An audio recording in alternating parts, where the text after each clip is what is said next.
অনেকদিন ধরে বন্ধুরা ভাবতেছিলাম যে পুঁই শাকের তরকারি করবো, তারপর দেখি গাছে এই পুঁই শাক ভরে গেছে। পুঁই শাক ভরে দিলাম, হাত দিয়ে মোচর দিয়ে ভেঙে দিয়ে নিয়ে চলে আসলাম। তারপর ঘরে এসে কেটে কুটে রেডি করে দিলাম। রেডি করে দিয়ে এবার আমি দুটো আলু সাল সারাছি, সাল সারে আমি দুটো আলু আমি কাটতে লইছি। এবার আমি কড়াই গরম করে তেলটা আমি দেওয়া দিছি। তারপর 4 পিস মতো মাছ আমি ভালো করে ভেজে নিয়েছি। ভেজে নিয়ে আমি মাছটাকে আমি তুলে নিয়েছি।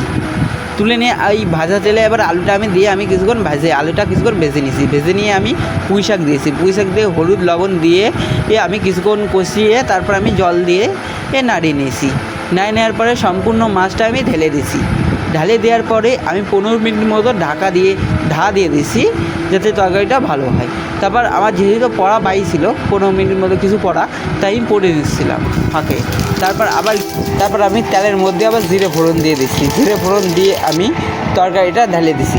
আমি কড়াইতে আগে জিরে ভেজে রেখেছিলাম, ওই জিরে বাইটে আমি গুঁড়ো করে আমি দিয়ে দিয়েছিলাম।